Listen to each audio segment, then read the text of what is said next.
수요 경건의 시간입니다. 이 시간 기도하고 경건에 시작하도록 하겠습니다. 이 시간도 성삼일체 하나님께만 영광과 존귀와 감사와 찬송을 올려드립니다.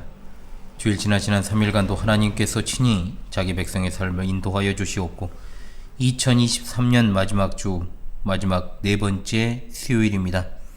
변함없이 우리를 이 시간까지 인도하시고 불러주시고 경건의 시간을 갖도록 하신 은혜 참으로 감사합니다. 참으로 빨리 지나가는 시간들 속에서 지난 한 해 동안 우리와 함께해 주신 하나님께 감사와 영광을 돌리고 항상 하나님의 말씀을 바르게 깨닫고 또한 그 교훈을 삶에 바르게 적용하고 순종하여서 하나님 앞에서 거룩하게 구별된 삶 살기를 원합니다. 우리의 지나온 발자취마다 하나님의 뜻과 맞지 않고 하나님 보시기에 합당하지 않은 일들, 하나님의 영광을 가리우는 일들을 진심으로 회개합니다. 하나님의 크신 자비하심과 긍휼하심으로 그리스도 안에서 우리를 용서하여 주시고 우리의 삶이 늘 하나님 존전의 자세로 하나님의 자녀의 본분과 자세인 하나님을 영화롭게 하고 영원토록 하나님을 즐거워하는 그 자리에서 흐트러지지 않게 하여 주시옵소서. 이 시간도 여러 환경과 상황 속에서 있으며 분투하는 우리 하늘 가족들, 우리 파수꾼들을 기억해 주시고 어디 있든지 무엇을 하든지 하나님께서 늘 동행하여 주실 줄로 믿습니다. 시대적으로 참으로 혼탁하고 어지러운 때입니다. 세상에 종말이 다가오는 순간까지도 묵묵히 했으며 우리 주님만을 신뢰하며 나아가는 주님의 백성들에게 하나님 은혜를 덧입혀 주시옵소서. 오늘도 하나님의 정확무한 말씀인 호세아서를 이 부족한 종이 조금 해석하고 해설하게 하셨습니다. 이 시간을 통하여 하나님께서 우리에게 주실 은혜를 소망하오니 진리의 성령께서 우리 어리석음을 깨우치사 전하는 자 듣는 자 모두가 하나님께서 주시는 은혜를 받고 말씀에 순종하게 하옵소서. 우리 주 예수 그리스도 이름 받들어 기도합니다. 아멘. 예, 제네바 시편가 4장 함께 우리 부르죠. 제네바 시편가 4장입니다. 시편 4편입니다. 제네바 시편가 4장입니다. 내 의의 하나님이시여 내 기도 응답하소서. 곤란 중 나를 너그럽게 나에게 은혜 베푸시사 내 기도 들어주소서. 인생 들어 어느 때까지 하나님 영광 바꾸어 욕되게 하며 헛된 일을 늘 좋아하고 좋아하며 거짓을 구하려는가. 여호와께서 자기 위해 경건한 자를 택했네. 너희가 정령할지어다. 우리가 그를 부를 때에 주께서 들으시리라. 너희는 떨며 범죄 말고 자리에 누워 잠잠해. 심중에 말을 하더라도 자리에 누워 잠잠하라. 너는 잠잠할지어다. 주님께 의해 제사 드려 여호와 의지하여라. 사람의 말이 우리에게 선보일 자 누군가 하니 주 얼굴 비춰주소서. 주님 내 맘에 두신 기쁨 곡식과 새 포도주가 풍성할 때보다 더하네. 평안히 살게 하시느니 오직 여호와시니이다. 아멘. 4편은 좀 오랜만에 부르는 느낌이네요. 예, 계속 이어서 호세아 말씀 보도록 하겠습니다. 아휴, 또 밖에서 담배 냄새가 나요. 얘가 지금 차가 주차돼 있고 그 공간에 좀 약간 이제 틈이 있습니다. 그 틈에서 아주 그냥 짱박해가지고 담배 피기 딱 좋죠. 저도 잘 알죠. 예, 그런 공간이 있다 보니까 또 쪼그려가지고 특히 여성분들이 꼭 담배를 피고 있더라고요. 아유, 참 좋지도 않은 담배를 뭐 그렇게 쪼그려가지고 뭐 필라면 좀 당당하게 피시지. 뭐 여기 와가지고 필까요? 여기서 피면 이제 다 들어옵니다. 이쪽 외변당으로. 참 민폐도 그런 민폐가 없어요. 흡연권도 있지만 당신네들이 핀 그 담배 연기를 안 마실 권리도 있는 겁니다. 제가. 그래서 제발 좀 몰상식하게 이렇게 불도 켜놓고 있는데 그 앞에서 담배를 피거나 뭐 침을 뱉고 하는 그런 행동들을 하지 않기를 제가 바라는 심정으로 또 여러분도 좀 아시라고 1층이 안 좋은 점이 바로 이런 거군요. 예. 모든 것이 다 장단점이 있는 것 같습니다. 예, 어찌됐든 간에 호세아 8장 1절로 7절의 말씀을 제가 낭독하죠. 나팔을 내 입에 댈지어다 원수가 독수리처럼 여호와의 집에 덮치리니 이는 그들이 내 언약을 어기며 내 율법을 범함이로다. 그들이 장차 내게 부르짖기를 나의 하나님이여 우리 이스라엘이 주를 아나이다 하리라. 이스라엘이 이미 선을 부렸으니 원수가 그를 따를 것이라. 그들이 왕들을 세웠으나 내게서 나은 것이 아니며 그들이 지도자들을 세웠으나 내가 모르는 바이며 그들이 또 그 은 금으로 자기를 위하여 우상을 만들었나니 결국은 파괴되고 말리라. 사마리아여 내 송아지는 버려졌느니라. 내 진노가 무리를 향하여 타오르나니 그들이 어느 때에야 무죄하겠느냐. 이것은 이스라엘에서 나고 장인이 만든 것이라 참 신이 아니니 사마리아의 송아지가 산산조각이 나리라. 그들이 바람을 심고 광풍을 거둘 것이라 심은 것이 줄기가 없으며 이삭은 열매를 맺지 못할 것이요 혹시 맺을지라도 이방 사람이 삼키리라. 아멘. 예, 오늘은 호세아 8장입니다. 7장에 이어서 8장도 북왕국의 죄악상에 대해서 고발을 하면서 그들에게 임할 재앙을 선포하는 내용이죠. 예, 8장 또한 두 주에 걸쳐서 이제 살펴볼 것인데요.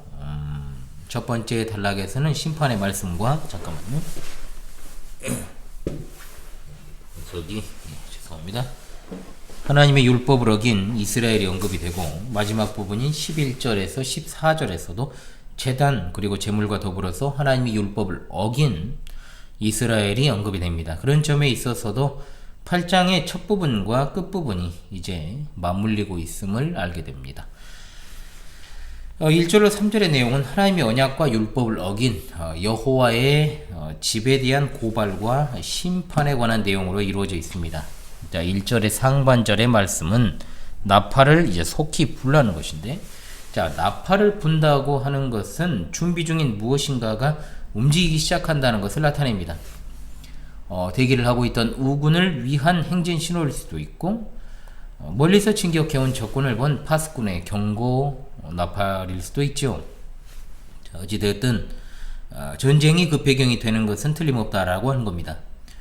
그것은 곧 재앙과 심판의 날이 있을 것인데 나팔은 이를 알리는 나팔, 선지자들을 통해서 하나님께서는 그 경고의 나팔을 불게 하셨습니다. 이스라엘 백성이 하나님의 언약을 깨뜨리고 하나님의 율례를 거역했기 때문에 독수리처럼 빠르게 다가올 재앙을 준비하시고 계십니다. 여기 나오는 여호와의 집이라는 말은 보통 성전을 가리키는 말로 사용이 되었습니다만, 자, 문맥적으로는 북왕국 이스라엘을 가리키는 것으로 봐야 됩니다.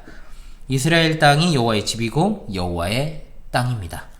여호와의 집이라고 할지라도 하나님의 말씀에 불순종하게 되어서 받게 되는 재앙 앞에서 아무런 소용이 없다라는 것을 보여줍니다. 여태껏 호세아 선지자는 의미 없는 제사에 대해서 계속해서 지적을 했죠. 1절의 말씀도 마찬가지입니다. 성전으로 그들이 피할지라도 하나님의 재앙을 피할 수 없습니다. 진리도 인애도 하나님을 아는 지식도 없는 성전, 제도, 제사, 제물 아무런 의미 없습니다. 2절에 나오는 그들의 부르짖음은 6장 1절로 3절에 나온 것처럼 진짜 회개로 볼 수 없습니다. 자, 분명히 그들이 하나님께 부르짖고 하나님을 안다고 고백하면서 자신들을 가리켜서 하나님의 백성 이스라엘이라고 고백하기도 합니다. 그러나 그 고백을 보증해 줄 수 있는 것이 하나도 없지요. 1절에서 재앙을 상징하는 독수리가 성전 위에 있다고 한 것처럼 그들이 하나님을 안다는 고백과 하나님에 대한 멋진 신앙 고백이야말로 도리어 그들이 심판받는 계기가 되는 겁니다. 하나님을 안다라고 하는 것은 하나님과 백성의 언약 관계를 나타내는 말이지만 그것이 이스라엘의 회복과 구원을 보장하는 것은 아닙니다. 그러므로 하나님을 안다라고 하는 것은 종교적 형식이나 제사 제도와 동의어가 될 수 없는 것이죠. 또한 그들이 부르짖는 것에 대해서 하나님이 응답하시는 것을 안다는 것도 하나님을 아는 것이 아닙니다.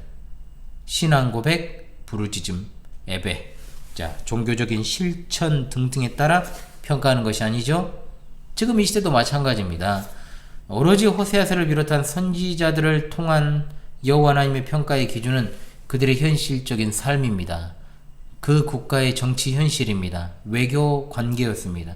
즉 여기 호세아서에 나오는 것처럼 곡식과 새 포도주로 대표되는 풍요를 추구하는 것인지 아니면 진리와 인애의 삶을 사는지가 관건이었습니다. 오늘날의 교회는 무엇으로 그 믿음을 점검하고 있습니까?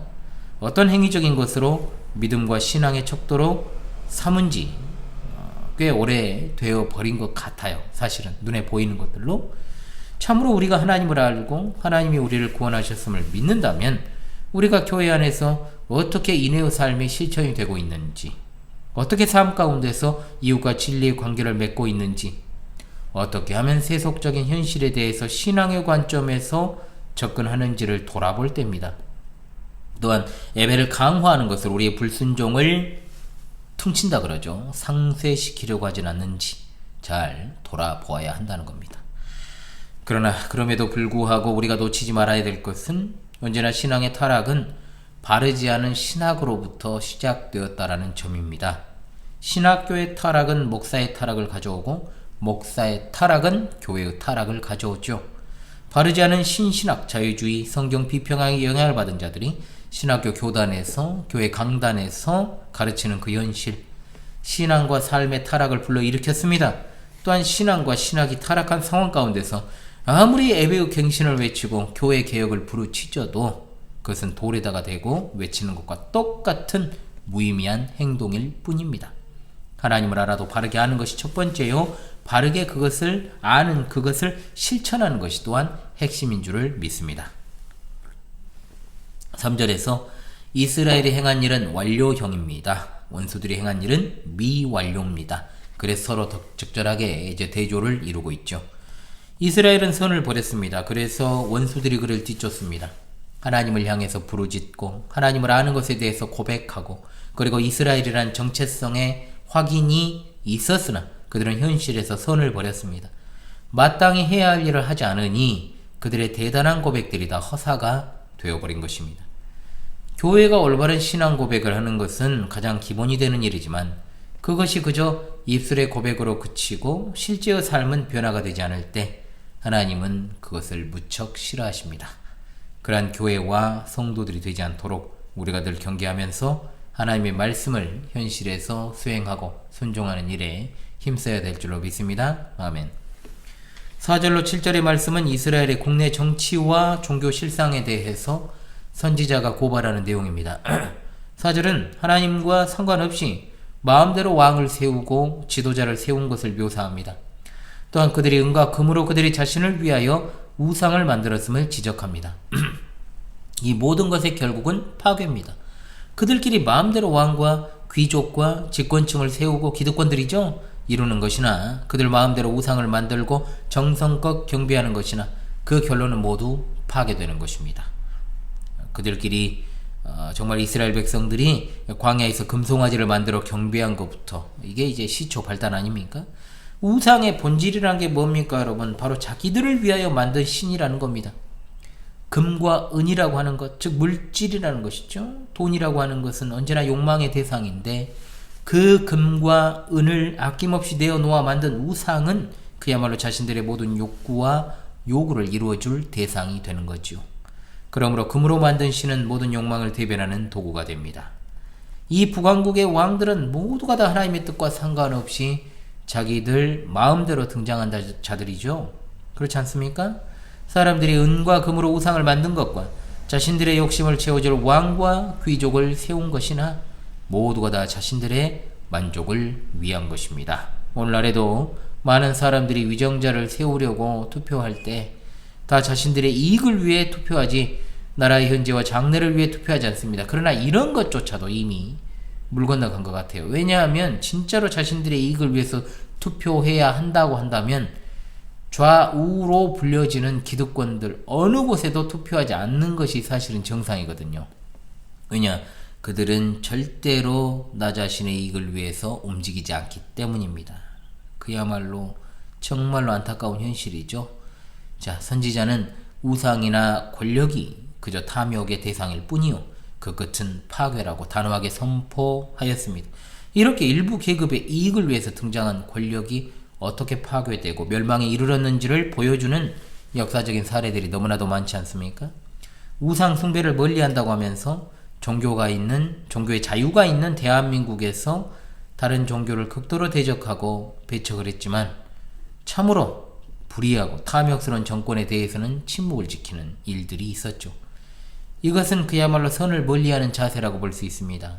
신앙을 종교적인 영역에서 그쳐버리고 거기서 멈춰버린다면 도대체 그리스도교가 참된 진리의 종교라는 말을 어떻게 함부로 입에 담을 수 있겠습니까? 아무리 특별 새벽기도를 많이 하고 예배의 갱신을 외치고 수많은 프로그램과 캠페인을 지속적으로 수행한다 해도 그것은 그저 인간의 자기를 위한 위로와 만족일 뿐 하나님과는 관계가 없는 그런 일이 될 것입니다. 4절과 마찬가지로 5절에 언급되는 송아지는 바로 이 점을 확증시킵니다. 그들은 베델과 단에 금송아지를 세웠지만 자기를 위해 만들어진 우상이 나라를 지킬 수 없습니다. 사마리아 금송아지는 아무런 쓸모가 없습니다. 금송아지를 세우고 하나님을 경배하지만 하나님의 진노는 이 백성들을 향해서 활활 타오를 뿐입니다. 도무지 이 백성들은 죄 없는 삶을 사는 게 원초적으로 불가능한 것처럼 보입니다. 광야에서부터 금송아지를 만들다 이제는 북왕국에서도 금송아지를 만들지요. 끝까지 우상에게 나아가는 그들의 모습. 6절은 금송아지가 얼마나 허황된 것인지를 말하고 있습니다. 사람이 만든 것에 불과한데 어리석게도 백성들이 그것을 경배하고 그 앞에 굽실거립니다. 사람들이 만들어낸 대단해 보이는 그런 모습들에 우리도 미혹되고 유혹되고 굽실거리게 될 수 있다는 점을 통해서 6절은 오늘의 우리를 투영하는 거울이 됩니다. 가난해서 불편하게 살아갈 수는 있지만 절대로 비굴해지지는 마시기 바랍니다. 가난해서 힘들 수 있지만 절대로 불신앙과 타협하지 마십시오. 비진리와 타협하지 마십시오. 비록 가난해서 어려움이 많을지라도 하나님만 바라보고 여기저기 뭐 얻어먹을 거 있는가 기웃거리지 말고 오로지 저 천국을 향해 믿음의 경주를 끝까지 수행해 나가야 될 것입니다. 7절은 그들이 자기를 위해 송아지를 만든 일이 아무런 소용이 없다는 것을 재차 반복합니다. 그들이 심은 것은 바람이요 거둔 것은 광풍입니다. 바람이든 광풍이든 손에 쥘 수 없는 것이요 손 사이로 빠져나가 버립니다. 심은 것이 줄기가 없다는 표현은 곡식을 심었지만 자라지 않으므로 줄기라 할 것이 없다라는 것을 의미하죠. 그러므로 여기에서는 어떤 것도 얻을 수 없습니다. 열매로 옮겨진 단어는 밀가루를 의미하고 끼니 혹은 먹을거리를 뜻하기도 하는데 곡식이 자라지 않았으니 여기서 아무런 먹을 것도 얻을 수 없습니다. 혹시나 자라서 먹을 수 있다 싶은 것도 이방인의 차지가 되어버리죠. 그야말로 이스라엘에게 돌아올 것이 없습니다. 풍요를 그토록 갈망하고 추구했고 우상도 만들고 극진히 제사하고 이왕 저왕 세우고 그 앞에 엎드려도 남은 것이 없는 그들의 현실, 그것이 바로 오늘 본문에 나오는 이스라엘의 현실이요 현대 교회가 맞닥뜨린 현실입니다. 주께서 사랑하시는 우리 파수꾼 성도들이시여, 오늘 본문을 통해서 우리가 딱 두 가지의 교훈만 반드시 기억하고 적용하면서 올해 마지막 수요 경건의 시간을 마무리하도록 하겠습니다. 첫째, 마지막 시대 신실한 교육자로부터 말씀을 공급받는 것은 생명과도 바꿀 수 없는 소중한 일인 줄로 압니다. 선지자는 파수꾼입니다. 적군의 침입을 경고하며 자기 위치에 서 있는 자죠. 이 시대 파수꾼들 가운데 분명히 최전방에 서 있는 것이 목사들입니다. 목사들은 마땅히 죄를 책망하고 대적들을 꾸짖어 쫓아내며 양들을 세우고 불러 모으는 이중 음성으로 목양의 사명을 합당하게 감당해야 될 것입니다. 주의 양들은 하나님의 말씀에 귀를 기울이고 그렇지 않은 이단 사설이나 거짓된 가르침, 허황된 가르침을 분별하며 멀리해야 될 줄로 믿습니다. 아멘. 둘째로, 이 시대 우상을 조심합시다. 사실 금송아지를 만들지 않았다 뿐이지 우리 마음속에 나 자신을 위한 허상들 그리고 나 자신을 위해 만들어낸 모든 것들이 다 우상입니다. 탐욕스러운 그 마음에 하나님이란 이름으로 대체하여 종교활동을 하면서 가식과 위선을 행하며 하나님이 싫어하시는 일을 하면서도 하나님과 관계없는 종교활동을 하면서도 진리 안에 있다라고 믿고 또한 자신의 탐욕과 욕망을 가리기에 급급한 이 시대 가짜 기독교인들의 틈바구니와 세속주의에 물든 목회자들과 더불어 이러한 현상이 계속해서 가속화되어 갑니다. 눈앞에 보이는 현실에 집착하지 말고 영원한 천국을 바라보며 하나님을 그 중심에 두고 살아갈 수 있기를 원합니다. 현실적인 이익에 탐닉하지 마십시오. 기웃거리지 마십시오. 오직 하나님을 바라보며 바람을 심는 것과 같은 헛된 우상 숭배하지 말고 하나님 섬기고 그분의 계명대로 선을 행하며 살아가십시다. 그것이 바로 평강의 길인 줄로 믿습니다. 아멘. 예, 찬송가 323장 통일 찬송가 355장입니다. 323장 통일 찬송가 355장 부르겠습니다. 푸른 바다 나선이 몸 어디든지 가오리다.